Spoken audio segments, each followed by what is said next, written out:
আজকে জগতের মধ্যে আল্লাহ যাবতীয় যা কিছু দিয়েছে সব কিছু আল্লাহর তরফ থেকে বাবা নিয়ামত। সবচাইতে বড় নিয়ামত হলো আপনার মা, আপনার বাবা আপনার জন্য নিয়ামত, সন্তানেরা বাপ মায়ের জন্য নিয়ামত, স্ত্রী স্বামীর জন্য নিয়ামত, স্বামী স্ত্রীর জন্য নিয়ামত। জগতের মধ্যে আপনাকে আমাকে যেটাই আল্লাহ তাবারাক তাআলা দিয়েছে আমার আপনার ভালোর জন্য দিয়েছে। আল্লাহ তাবারাক তাআলা মানুষকে জগতের মধ্যে পাঠিয়েছে মানুষের ক্ষতির জন্য। আল্লাহ কোনো কিছুই পাঠায় নাই। জোরে বলেন সুবহানাল্লাহ।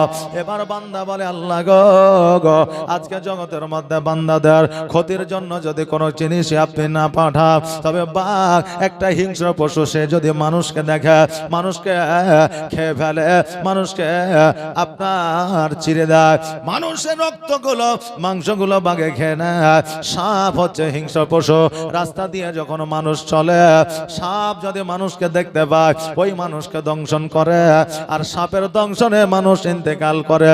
এরা তো কোনো ভালো কাজে আসে না, তবে এরা মানুষের জন্য কেমন করে নিয়ামত হইল।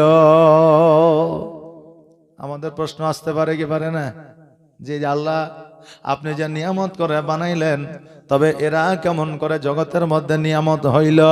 হ্যাঁ বাবা, জগতের মধ্যে বিষাক্ত সাপকে পাঠিয়েছে।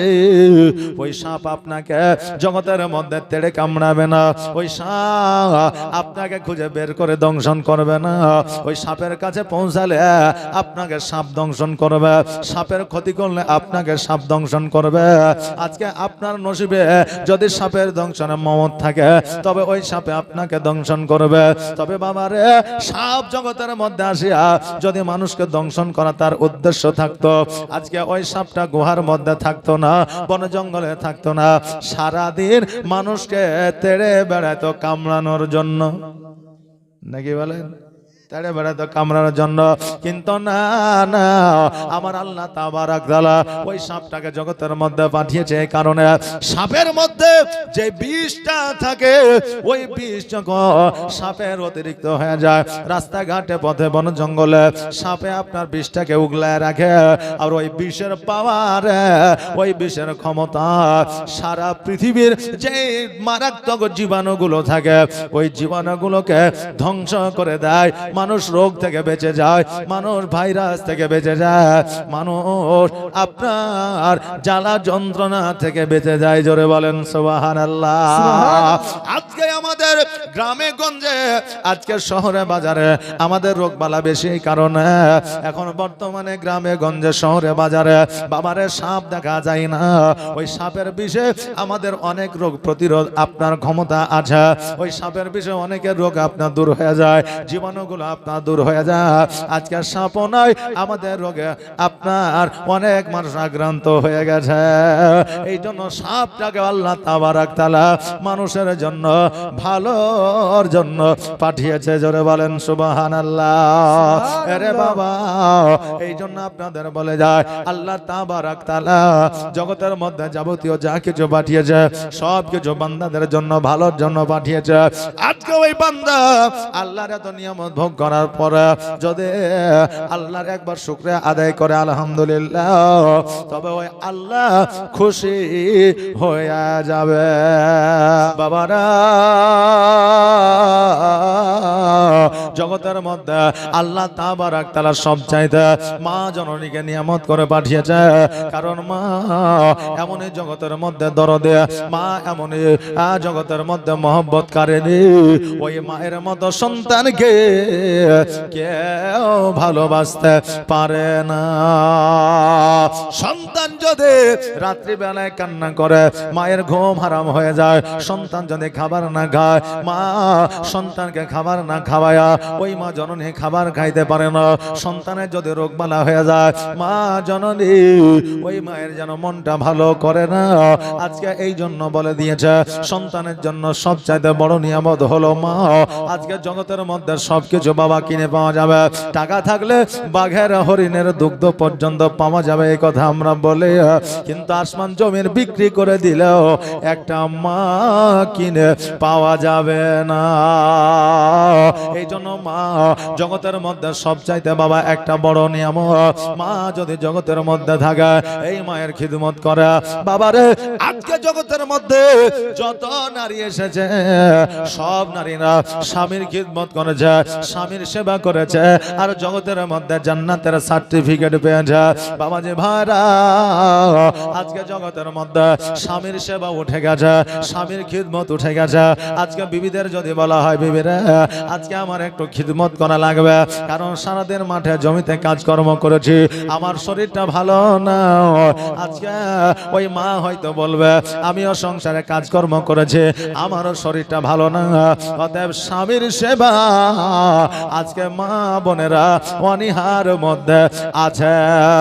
আরে মা জননীরা, আজকে আপনাদের বলে দিয়ে যায়, যেই ফাতেমাতুজ জোহরা রাদিয়াল্লাহু তাআলা ওনার জীবনী আপনারা শুনতে আনছে, আর শোনার পরে যদি আমার মা ফাতেমার জীবনের দিকে একটু আপনারা লক্ষ্য করে, আমার মা ফাতেমার জীবনীকে লক্ষ্য করে যদি আপনার জীবনের পরিবর্তন ঘটাইতে পারেন, তবে কিয়ামতের দিনে জান্নাত আপনার জন্য প্রযোজ্য হয়ে যাবে। এই জন্য একবার ফলো করে দেখা, আমার ফাতেমাতুজ জোহরা রাদিয়াল্লাহু তাআলা আমার আলী রাদিয়াল্লাহু তাআলা আনহুকে বিবাহ করে যখন আলীর বাড়িতে আসলে, আমার নবীজি বললে, ফাতেমা আজকে তোমাকে বলে যাই রে মা, আজকে যে জাতাটা আমি দিলাম, ওই জাতাটা আমি নিজে নবীর মাথায় করে নিয়ে আসলাম। আজকে যে পাটিটা আমি দিলাম, ওই পাটিটা আমি নবী নিজে বয়ে নিয়ে আসলাম। আজকে যে চাদরটা দিলাম, ওই চাদরটা আমি নবী নিজে বয়ে নিয়ে আসলাম। ফাতেমা আজকে আমি উমারের মাথায় দিতে পারতাম, আবু বকরের মাথায় দিতে পারতাম, আমি ওসমান গনির মাথায় দিতে পারতাম, আমি আলীর মাথায় দিতে পারতাম, কিন্তু আমি নিজের মাথায় করে নিয়ে আসলাম। এই জন্য নিয়ে আসলাম যে আমি তোমাকে শিক্ষা দেওয়ার জন্য নিয়ে আসলাম। জোরে বলেন সুবহানাল্লাহ। আজকে সন্তান 18 বছর, 20 বছর, 22 বছর, 25 বছর হয়ে গেল, ওই সন্তান যখন কোনো ভুল পথে চলে, আমরা ওই সন্তানটার দোষ দিয়ে দিই যে এই সন্তানটা হলো খারাপ, কিন্তু আসলে ওই সন্তানের বাড়ির পরিবেশটা ছিল খারাপ। এই জন্য সন্তানটা বাবা 20 বছরে হয়ে গেছে খারাপ। বাবা রে, আমার মা ফাতেমাতুজ জোহরা রাদিয়াল্লাহু তাআলা বললে, ইয়া রাসূলুল্লাহ, নবী গো, আমাকে কি শিক্ষা আপনি দিতেছেন আমি বুঝতে পারলাম না। নবী বলে, ফাতেমা আজকে আমি নিজের মাথায় জাতা বয়ে তোমার বাড়িতে নিয়ে আসলাম। আমি আলীকে একবার বললাম না, কারণ আলী হলো আমার জামাই। আজকে আমি শ্বশুর হইয়া আমি আলীকে যদি এত সুসম্মানে সম্মানিত করে, ও ফাতেমা আজকে আলী হলো তোমার স্বামী। আজকে স্বামীকে যদি তুমি কোন রকমের অর্ডার করে দাও, যদি আদেশ করে দাও, তোমার প্রতি যদি তোমার স্বামীর কোন রকম যদি একটু রাগ হয়ে যায়, যদি ও খুশি হয়ে যায়, তুমি জান্নাতের রানী থাকবে না। কারণ হইল জগতের মধ্যে পিতা মাতা স্বামীকে খুশি রাখতে হবে, স্বামীর মন জয় করে রাখতে হবে।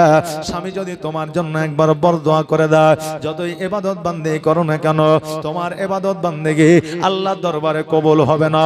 আর স্বামী যদি তোমার জন্য একটু ভালো দোয়া করে দেয়, জাহান্নামের আগুন তোমার জন্য হারাম হয়ে যাবে। জোরে বলেন সুবহানাল্লাহ।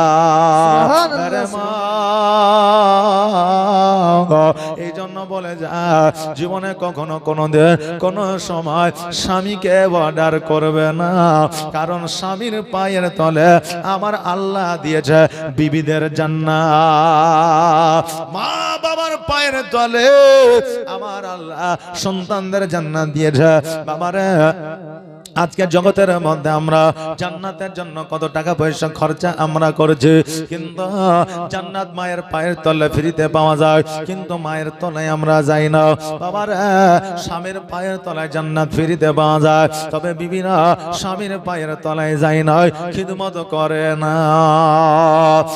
বাবাজি ভাইরা, আমার মা ফাতেমাতুজ জোহরা রাদিয়াল্লাহু তাআলা কত কষ্টে জীবন যাপন করেছে, তবুও স্বামীর প্রতি কোন দিন রাগ করে না।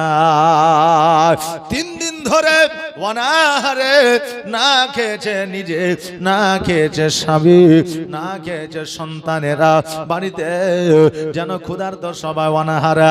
তারা চিন্তা করে আল্লাহ গো আজকে আমরা নিজে খাই নাই ঠিকই, কিন্তু সন্তানদের মুখে যদি দুইটা আহার উঠায় দিতে পারতাম, সন্তানদের মুখে যদি দুইটা আমি খাবার দিতে পারতাম, আজকে মা হইয়া আমার মনটা বড় খুশি হয়ে যাইত। সন্তান যদি খুশি হয় তবে মায়ের চাইতে বড় আর কেউ খুশি হইতে পারে না। আহারে বাবা, ইমাম হোসেন রাদিয়াল্লাহু তাআলা আনহু উনি বলে মা গো আজকে 3 দিন ধরে অনাহারে আছি মা, যদি একটু খাবার আমাকে দিতে গো মা, আজকে ওই খাবারটা খাইয়া আমার খিদা নিবারণ করতাম, আজকে আমাদের পেট পূরণ হইয়া যাইত। ফাতেমা বলে এ বেটা শোনো, আজকে তোমার আব্বা কাজে কর্মে গিয়েছে, হয়তো তোমার জন্য খাবার নিয়ে আসবে, কর্ম যদি পেয়ে যায়, কাজ যদি পেয়ে যায়, তোমাদের জন্য খাবারের ব্যবস্থা হইয়া যাবে। আরে বাবা, এই 3 দিনের কাহিনী, এই 3 দিনের জীবনে এক একজন রাবী এক এক রকম করে আপনার বর্ণনা করেছে। হ্যাঁ বাবা, তবে যে রাবীরাকে আমি যদি অমান্য করে তবে বাবা হবে না। সেই আমলে রাবীরা আপনার বর্ণনা এক একজনের মতের মতো করে এক একজন বর্ণনা দিয়েছে। এবার হযরতে আলী রাদিয়াল্লাহু তাআলা উনি যেন কাজের খোঁজে বন জঙ্গলে চলে গিয়েছে, কিন্তু বাবা কোনো কাজ কর্ম পাই না, কোন আপনার বন জঙ্গলে কাঠও পাই না, যেটা বাজারে গিয়ে বিক্রয় করে সন্তানের জন্য কিছু খাবার নিয়ে আসবে। আমার আলী রাদিয়াল্লাহু তাআলা কাজের খোঁজে যেন আপনার ঘোরাঘুরি করতে আছে, কিন্তু কাজ পাই না। এইদিকে আমার দয়ার নবী মুস্তাফা সাল্লাল্লাহু তাআলা আলাইহি ওয়াসাল্লামের বাড়িতে খাবার নয়, এই জন্য আমার নবীজি বাড়ির মধ্যে আছে, ফাতেমার বাড়িতে আসে না। কেন না? যদি ফাতেমার বাড়িতে যায়, আজকে ইমাম হাসান ও হোসাইন আমার কাছে আসবে আর বলবে নানু গো কিছু খাবার দাও, খাবার দাও, আজকে খিদার জ্বালায় থাকতে পারি না, আমি নবী আমি সহ্য করতে পারবো না। এই জন্য আমার নবীজি ফাতেমার বাড়িতে যায় না। বাবারে, আমার ইমাম হোসেন বলতেছে মা গো আব্বা অনেকক্ষণ আগে কাজে কর্মে গিয়েছে, এখনো পর্যন্ত আসে না, আসে না। ওগো মা, খিদার জ্বালা আর সহ্য করতে পারি না। মা বলে বেটা এসো এসো, একটু ঘুম পেড়ে নাও, একটু নিদ্রায় চলে যাও, নিশ্চয় তোমার আব্বা তোমাদের জন্য খাবার নিয়ে আসবে। আমার হোসেন বলে মা পেটে ক্ষুধার যন্ত্রণা, এই খিদার জ্বালাতে ঘুম যেন আসে না। মা ফাতেমা জোহরা রাদিয়াল্লাহু তাআলা আনহা বললে এ বেটা শোনো, আজকে তোমরা আমার পাশে আমার কোল মুবারকা মাথা দিয়া তোমরা শুয়ে যাও, আর তোমাদের কাছে আমি কোরআন তেলাওয়াত করতে থাকবো।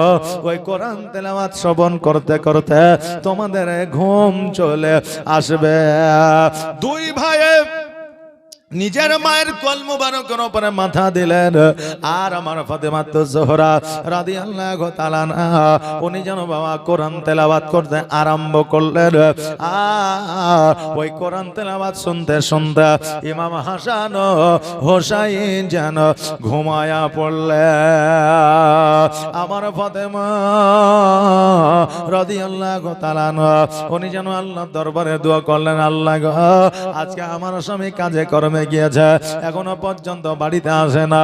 ও আল্লাহ, আজকে আমার 2 সন্তান অনাহারে ঘুমে গিয়েছে, আমার সন্তানেরা যদি ঘুম থেকে জাগ্রত হয়ে যায়, আল্লাহ গো খাবার চাইবে, আমি খাবার দিতে পারবো না। আমি ফাতেমা আমি সন্তানদের কি জবাব দিব? আহারে বাবা, ক্ষুধার্ত আপনার পেট নিয়ে কতক্ষণ পর্যন্ত বিছানায় ঘুমানো যায় না বাবা। পেটে যদি খিদা থাকে, না আসবে ঘুম, না আপনার বসে থাকতে ভালো লাগবে, না আপনার কাজে কর্মে মন লাগবে, পেটের খিদা বাবা বড় জ্বালা। এবার হযরতে হুসাইন রাদিয়াল্লাহু তাআলা আনহু বৈকাল বেলাতে যেন ঘুম থেকে জাগ্রত হয়েছে, মাকে বলে মা গো এখনো পর্যন্ত আমাদের জন্য কি কোনো খাবারের ব্যবস্থা হয় না? ফাতেমা বলে হ্যাঁ হুসাইন শোনো, বিকেল হয়েছে, তোমার আব্বা আসবে তোমাদের জন্য খাবার নিয়ে। হুসাইন বলে মা খিদার জ্বালা সহ্য হয় না, ওগো মা আজকে খাবার যেহেতু বাড়িতে না, আমরা কি নানার কাছে যাব, হয়তো নানা আমাদের কিছু খাবার দেবে। ফাতেমা তিনি নিজেও জানে আমার দয়ার নবী মুস্তাফা সাল্লাল্লাহু তাআলা আলাইহি ওয়াসাল্লামের বাড়িতে খাবার না, আজকে হুসাইন গেলে আমার আব্বা খাবার দিতে পারবে না। এই জন্য ফাতেমা বলতেছে হ্যাঁ হুসাইন শোনো, তোমার নানার কাছে যদি খাবার থাকতো তোমার নানা তোমাদের দিতে আসতো। হ্যাঁ হুসাইন আজকে তোমার নানার কাছে যেও না, এই জন্য যেও না, তোমার নানা তোমাদের মুখটা শুকনা দেখিলে থাকতে তিনি পারবেন না। হুসাইন বলে মা গো আজকে নানার কাছে আমি যাব, বারণ করে আমাকে রুখতে পারবে না, কারণ নানার কাছে গেলে আমার নানা নিশ্চয়ই কিছু একটা ব্যবস্থা করে দেবে। আজকে নানার কাছে চাইবো খাবার, কেননা মা খিদার জ্বালায় আর সহ্য করতে পারি না, আজকে খিদার জ্বালা আমি যেন কোন রকম ভাবে আর সহ্য করতে পারি না। হুসাইন বলে হাসান ভাই আর দেরি নয় জলদি করো, চলো ভাই আজকে আমরা নানার কাছে যাব। এবার দুই ভাই গোটে গোটে পায়ে জানো আমার নবীজের কাছে নবীজের বাড়ির দিকে অগ্রসর হইলা। এবার দুই ভাই নানার বাড়িতে যাওয়ার পরে সালাম দিলা, আসসালামু আলাইকা ইয়া রাসূলুল্লাহ, আসসালামু আলাইকা ইয়া হাবিবাল্লাহ। বাবারে আজকে হুসাইন বাচ্চা ছেলে আমার নবীজিকে সালাম দেয়, এই শিক্ষাটা কোথা থেকে পাইল রে বাবা? এই শিক্ষাটা নিজের পরিবার থেকে পেয়েছে। আর আজকে আমাদের 6 বছর 7 বছরের বাচ্চারা বাড়িতে বসে বসে টেঙ্গে টেঙ্গে করতেছে নাকি বাবা? এদের মুখে সালাম নাই, কালাম নাই, কালেমা নাই। আজকে আমার আপনার বাড়িতে 6 বছর 7 বছরের বাচ্চারা মোবাইল আর কার্টুন নিয়ে ব্যস্ত হয়ে আছে। এইটা বাবা আমাদের শাসনের অভাব, আমাদের পরিবেশের অভাব, আমাদের ছেলেদের বাচ্চাদের জ্ঞান দেওয়ার অভাব আছে। কারণ বাচ্চা যদি একটু রাগ করে, বাচ্চা যদি আপনার একটু অভিমান করে, বাচ্চা মা বাবার কাছে যদি চায় আমরা দিয়ে দিলে বাবা, কারণ বাচ্চার অভিমান আমাদের ভালো লাগে না। বাবাজি ভাইরা যেটা আসল কথা ওই দিকে যায়। আমার হোসাইন সালাম দেওয়ার পরে আমার নবী বাড়িতে প্রবেশ করলে, নবীজের বাড়িতে প্রবেশ করার পরে হোসাইন 2 চোখের পানি ছেড়ে দিয়ে বলেন না না ওগো না না, আজকে আমরা কয়েকদিন ধরে অনাহারে আছি, আমার মায়ের তোমাকে বিচার করে দিতে হবে। আমার নবীজি বলে কি বিচার? আমার কন্যা ফাতেমা জীবনে কোনোদিন অন্যায় করে নাই, ভুল করে না। আমার ফাতেমা জীবনে কাউকে কোনোদিন কড়া কথা বলে না। আমার ফাতেমা জীবনে কারো জীবন করে না। আমার ফাতেমা তো জোহরা রাদিয়াল্লাহু তাআলা না, আমার ফাতেমা জীবনে কোনোদিন পরপুরুষের সঙ্গে কথা বলে না, বেপরদায় চলে না। ওই ফাতেমার আবার কি বিচার করা লাগবে? নবীজি যখন এই কথা বললে হোসেন বলে না না গো, আজকে কয়েকদিন ধরে আমরা অনাহারে আছি, কিন্তু মা আমাদের খাবার দেয় না। না না আমাদের খিদার জ্বালা সহ্য হয় না গো না না। আজকে যদি আপনার বাড়িতে একটা খেজুর থাকে গো না না, একটা খেজুর আমাকে দাও, আমরা 2 ভাই অর্ধেক করে খাবো, পানি পান করব, খিদা নিবারণ করব। না না গো খিদার জ্বালা বলো জ্বালা আমরা সহ্য করতে পারি না। আমার নবীজি 2 চোখের চোখের পানি ছেড়ে দিয়ে বলে ভাই রে আজকে তোমার মায়ের বিচার কি করব, আজকে তোমার আব্বার বিচার কি করব, কারণ তোমরা কয়েকদিন ধরে তো খাও নাই এটা আমি জানি, কিন্তু তোমার মা বাবা আজকে কয়েক সপ্তাহ ধরে খাই নাই। জোরে বলেন সুবহানাল্লাহ। আজকে তোমরা ক্ষুধার্ত অবস্থায় আছো রে ভাই, কিন্তু তোমার বাবা মায়ের কলিজাটা যেন ফেটে যায়। হোসাই আজকে তুমি একটা খেজুর চাইতেছ, ও হোসাই একটা খেজুর তো দূরের কথা, অর্ধেক খেজুর আমি দিতে পারবো না, কারণ আমার কাছে কোন রকমের খাবার না। হোসেন বলছে না না গো, আজকে যতক্ষণ পর্যন্ত তুমি খাবার না দিবা, যতক্ষণ পর্যন্ত খেজুর না দিবা, আমি হোসাই ততক্ষণ পর্যন্ত আমি বাড়িতে যাব না। আরে বাবা হোসেন রাদিয়াল্লাহু তাআলা উনি বাবা একটু জেদি ছিলেন, যেই কথাটা বলতেন ওই কথাটাই আপনার ওই কথাটার উপরে ভিত্তি রাখতে, ওই কথাটার উপরে অটল থাকতে। হোসেন বলে নানু গো আজকে যতক্ষণ পর্যন্ত খাবার না দিবা ততক্ষণ পর্যন্ত আমি বাড়িতে যাব না। আমার নবীজি বললে ভাইরা কেমন করে তোমাকে খাবার দেব, এই দেখো ভাই আমি জুব্বা মুবারকটা উঠে দিলাম, আমার পেটের দিকে একবার তুমি তাকায়া দেখো।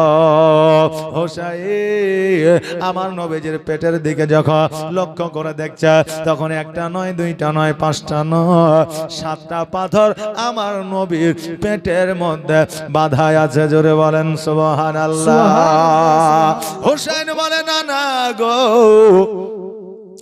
আর খাবার দিতে হবে না, আর খেজুর লাগবে না, না না গো আপনার পেটে যে পাথর বাঁধা আছে ওই পাথর দেখিয়া আজকে আমাদের খিদা নিবারণ হয়ে গেছে।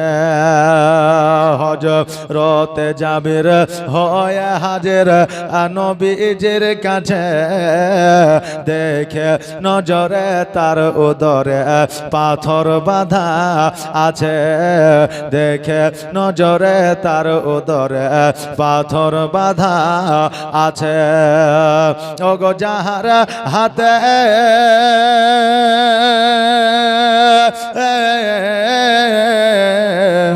ওগো যাহার হাতে দো জাহানের খাজনার চাবি, কয়েক দিন ধরে অনাহারে আছেন মোর নবী, কয়েক দিন ধরে অনাহারে আছেন মোর নবী। এই দৃশ্য দেখে আছেন ভুগে মোর নবী দো জাহা, সব কাজ ফেলে জাবির চলে যেথায় তার মাকান, গিয়ে আওয়াজ করে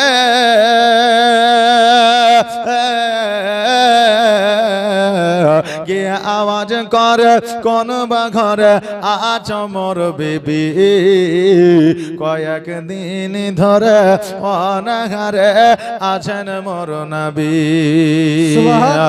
ও গো বেরিয়ে এসে বলে হেসে ও গো মোর স্বামী, যা ঘরে আছে জলদি করে রান্না করি আমি। ও গো নূর নবীরে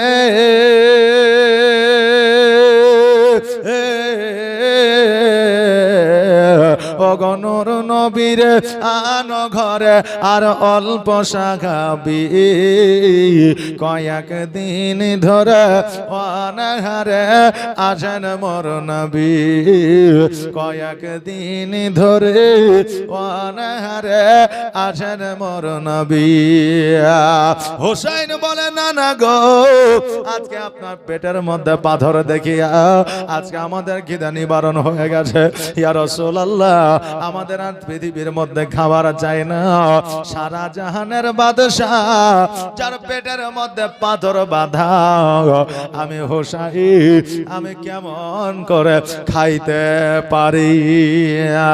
আরে বাবা যে ভাইরা নবীকে ভালোবাসি ভালোবাসি এই কথাটা আমরা মুখে বলি, কিন্তু অনেকের অন্তরে নবীর প্রতি ভালোবাসা দেখা যায় না।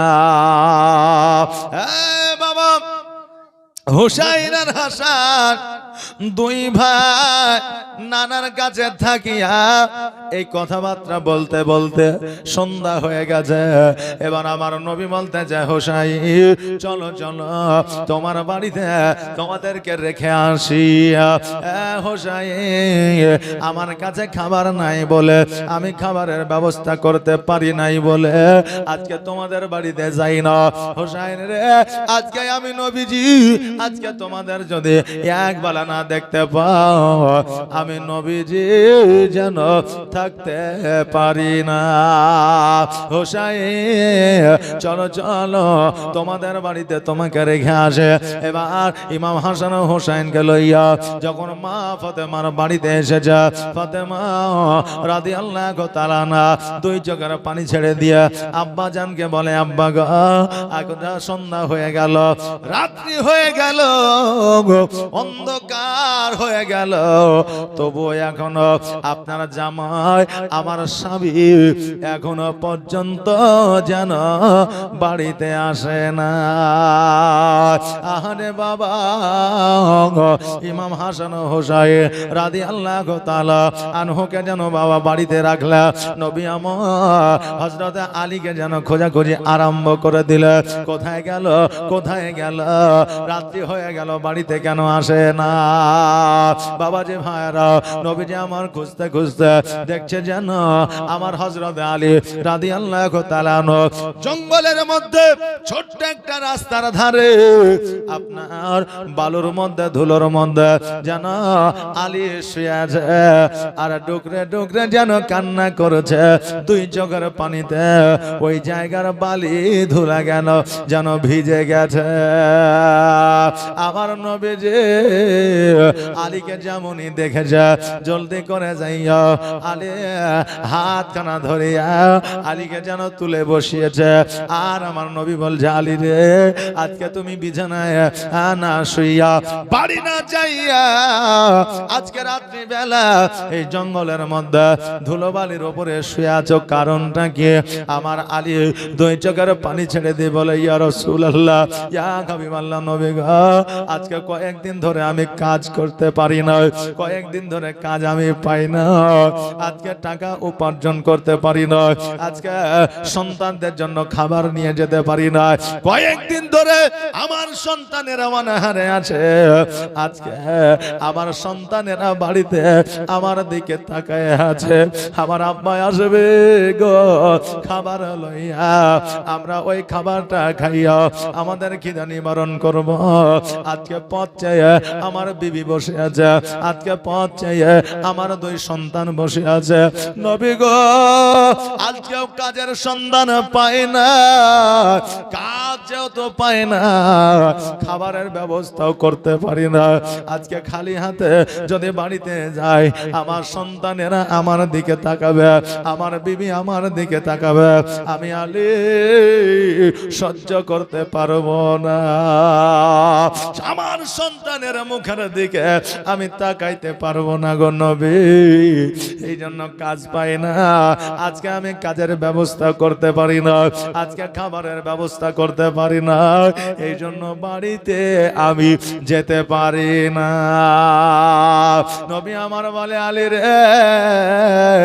আজকে খাবার না খাইয়া আমার বেটি ফাতেমা যতটা কষ্টে ছিল, আজকে খাবার না খাইয়া আমার দুই নাতি ইমাম হাসান ও হুসাইন যতটা কষ্টে ছিল, তুমি বাড়িতে না গিয়েছো তার জন্য হাজার গুণ বেশি কষ্টে আছে। জোরে বলে সুবহানাল্লাহ। আলী শোনো, আর দেরি করিও না, জলদি করে চলো বাড়িতে, তোমার বিবি অঝার নয়নে কান্না করে, তোমার দুই সন্তান অঝার নয়নে কান্না করে, আর দেরি করিও না, দেরি করিও না। এবার আলী রাদিয়াল্লাহু তাআলা আনহু উনি যেন বাবা দন্না ঈমান হইলা, আমার নবীজি আলীর হাত কানাকে ধরে নিয়ে যেন বাড়ির দিকে চলতে আরম্ভ করলে। এবার বাড়িতে যেমনই বাবা পৌঁছেছে, দুই সন্তান ছুটতে ছুটতে আসিয়া আব্বা জান বলিয়া দুই সন্তান আলীর দুই পাকে যেন ধরেছে, আর বলতেছে, আব্বা গো আপনি কোথায় ছিলেন, কোথায় ছিলেন, আজ আসতে কেন এত দেরি হয়ে গেল? আপনি কোনো বিপদের মধ্যে পড়েছিলেন? হ্যাঁ বাবা, খাবারের কথা বলতে ভুলে গেছে, খাবারের কথা আর মনে না। এখন বাপকে জিজ্ঞাসা করে, আব্বা গো আপনি কি অবস্থায় ছিলেন, বাড়ি আসতে কেন দেরি হইল? বাবারে আজকে খাবারের কথা তিনারা ভুলে গেছে।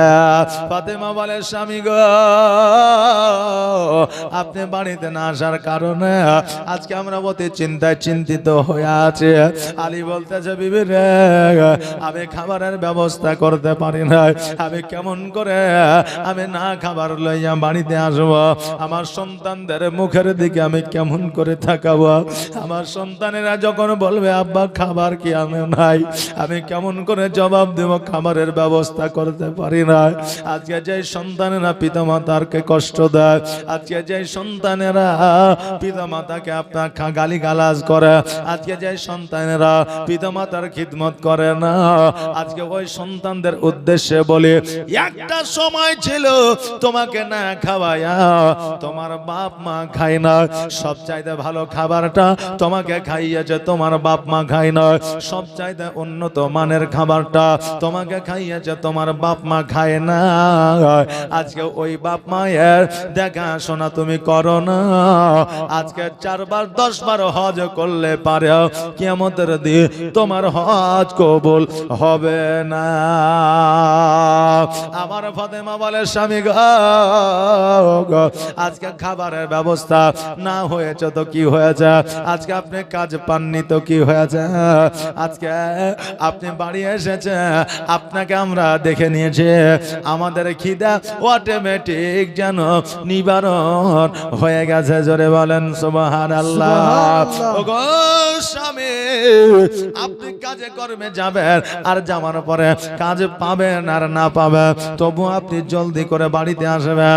আজকে খাবারটা আমাদের জন্য বড় নয়, আজকে খাবারের চাইতেও বড় হলেন আপনি। জোরে বলেন সুবহানাল্লাহ।